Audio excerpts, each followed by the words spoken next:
I know. I haven't brushed my hair. Who cares? Do we?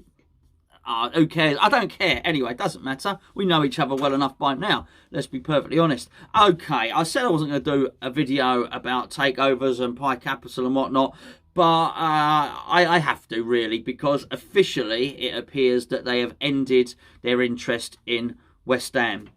This is, well, firstly, I think it's very, very good for the club. We don't need this hanging over us. But secondly, I'm not surprised at all if you chart this channel back to the first time it was ever suggested. Look at the first video I ever said. This was never going to come to anything. I might get my scorelines wrong for every game, but I don't get the takeover stuff too wrong, I tell you, because it looked nothing like a takeover. This is not how takeovers are done. It's really not. It was all far too public. It was suggested that the second bid was coming. I think they even told us, when I did the video with Tony Cotti, the video was meant to be the Tuesday after that. It didn't come. It certainly wasn't that week, not the week after, not the week after that. I don't know. It's rumoured that there was a second bid and it's been rejected by Sullivan. As I understand it, there was never really any real formal bid.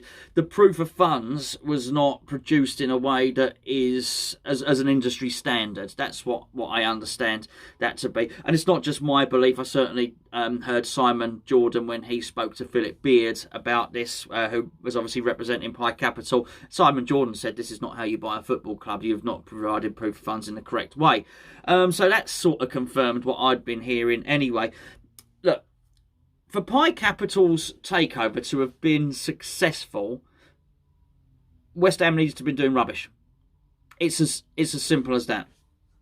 The biggest first dent, well, I say that, hold on, let me go back further than that. The biggest feather in the cap, the biggest nitro boost, or whatever you want to call it, turbo boost that PAI Capital got, was early on in the summer when rumours like us selling Declan Rice came out. Fans got angry, got bored out, and some people that already want the board out anyway. People that, so that's absolutely fine. What the PAI Capital bid was playing on people who were unhappy with Golden Sullivan anyway, right? So it gets rumoured that we're going to lose Declan Rice.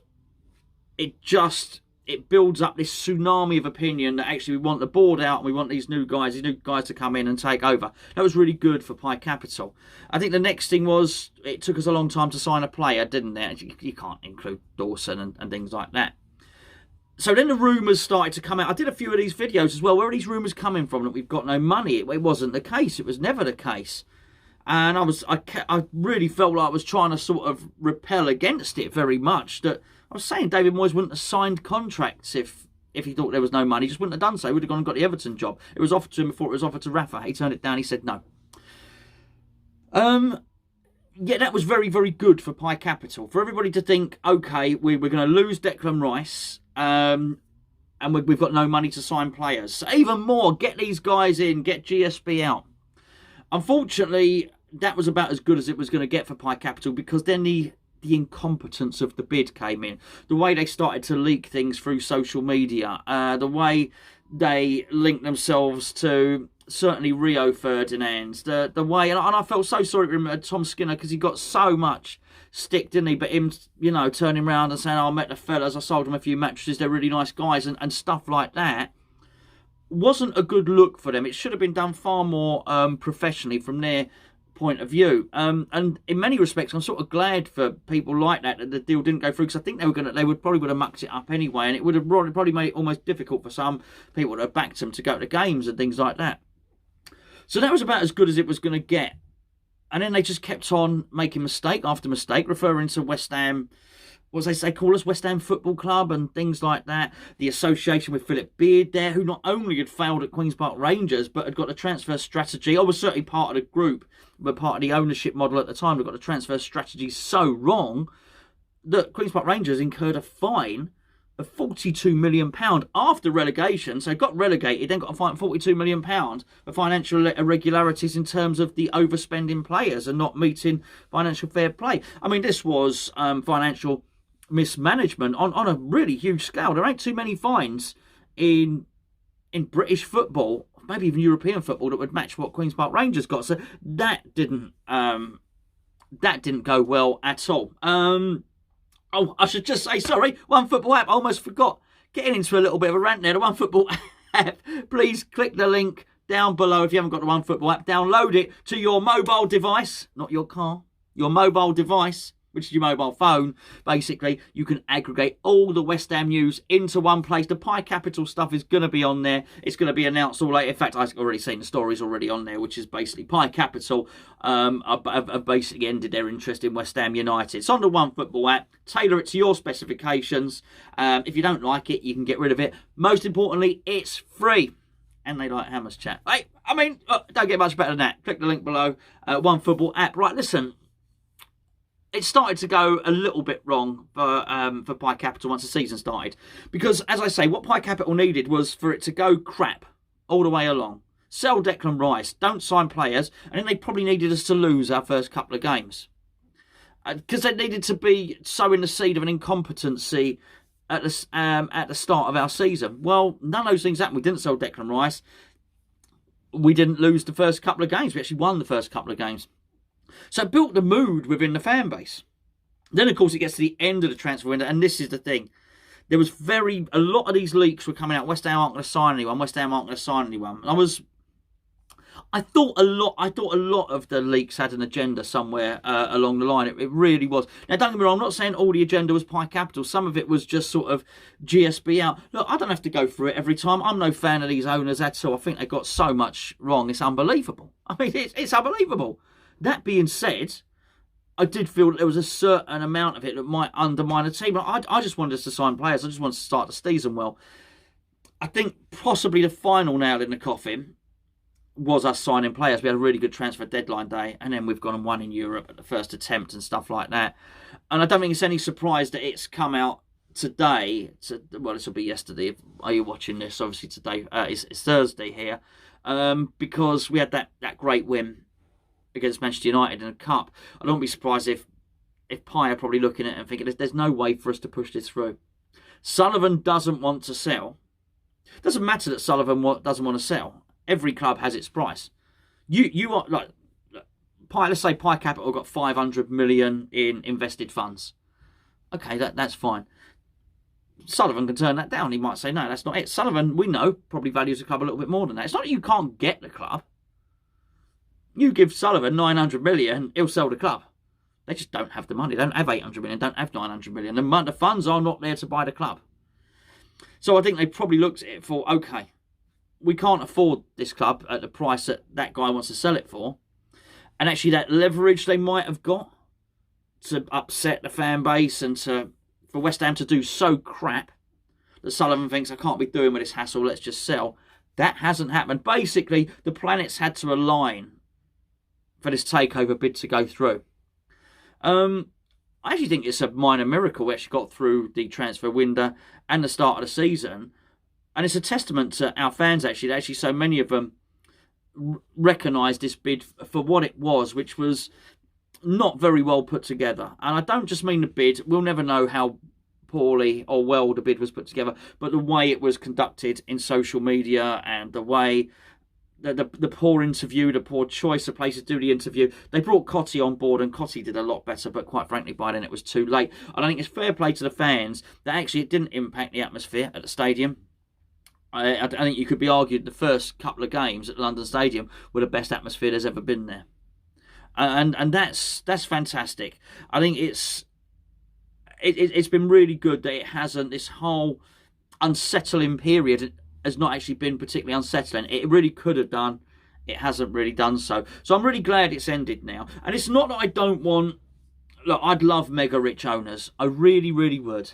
And owners that are not going to take anything out of the club and can... As you know, my main thing is the stadium. I'd love someone that could do something with that stadium and reconfigure it. I don't like it. It's not good enough. That being said, some things are being put into place, and I am very keen to watch this new project. I'm really keen to watch the director of football. I'm really keen to watch what David Moyes has put into place. That was David Sullivan's last transfer window. He's walking away now. Rob Newman's going to be doing our transfer window. He's going to be doing our negotiating. David Moyes put in a coaching set up into place. We've just got a new head of video analytics as well. I'm interested to see where this can go. The club is getting more professional literally by the week. Every week something else is getting added to that training ground. I don't mean it's got a new West Wing or anything like that, but you know, there appears to be a new member of staff, some new bit of sports science that's coming into it. We're becoming more professionally run. You don't feel like West Ham are basically this one omnipotent bloke running everything. Well, actually, maybe it is, but it just ain't David Sullivan anymore. It might just be David Moyes who's doing this. So I think we got away with it because I'd never thought the deal was going to happen. Where we have got away with it is it was a bit of rocking of the boat, but it didn't capsize us, and I think that's magnificent. I think the players have stayed on track, and that's something that's really important. The players didn't seem to get distracted. The coaching staff didn't seem to get distracted. It's always a worry for a manager when it's rumoured that a new board or new owners might come in, because the manager's usually the first to go. They want their own guy in there. So fair play, David Moyes didn't get distracted. I can only assume David Moyes would have gone to David Sullivan and said, "Are you selling?" And probably David Sullivan said, "Look, there's nothing in this. Carry on, do your job." So fair play for him to not getting distracted. Fair play as well to us, the fans, for not overly getting distracted and actually just concentrating on the football, which has been bloody good, really, hasn't it? And sort of getting behind some fantastic new signings, and this is it. So now I think it's a case of we put this to bed, we leave it behind us, and I hope for people like Cotty and Skinner and people like that actually, because it didn't actually go sour, there's still, one of them's a West Ham fan, one of them's a West Ham legend. Hopefully, that's just all cool, and there's no nastiness or there's no hard feelings towards them, because actually nothing bad actually happened in the end anyway. And actually we can concentrate now on the things that are going right at West Ham.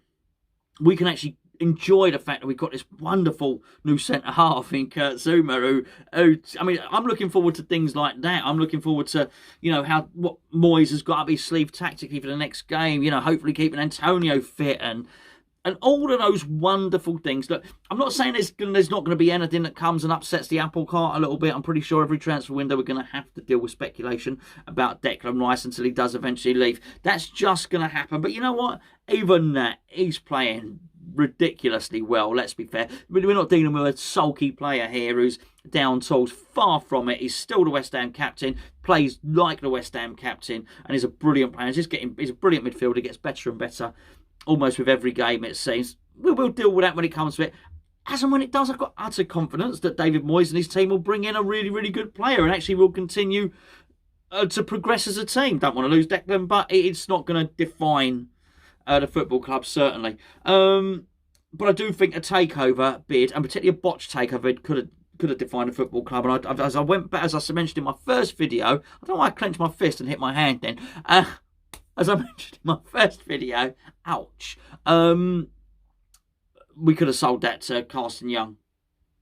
I mean, well, not actually Carson Young, but someone like Carson Young is just obviously the story. You probably know it. There's one person maybe watching this that doesn't. When Golden Sullivan sold Birmingham City, they sold it to someone called Carson Young, who was in prison for fraud a year later. So I'm really pleased that we didn't end up selling the club. In that sense, let's be fair, we didn't know who they were. It wasn't like Bill Gates or Jeff Bezos taking it over, was it? We had to Google who these people were. We didn't know. There was a lot of uncertainty. Fair play. It's over. We can put that to bed. We will find out. Now we will find out about PAI Capital. All right, and I said this at the start. We'll find out whether this was a property deal or not. If this wasn't a property deal and what PAI Capital just wanted to do was to buy a football club, they'll go and buy another football club. If their interest was purely football, then we'll find out. If it was just this and it was all about Stratford and it was about the Olympic Park, then you won't find this group owning another football club. And then you'll know, there will be your answer as to what the composition of this deal really, really was. Until that point, we won't know. Quite frankly, I don't care. It just allows us to concentrate on the football. Next up, Leeds.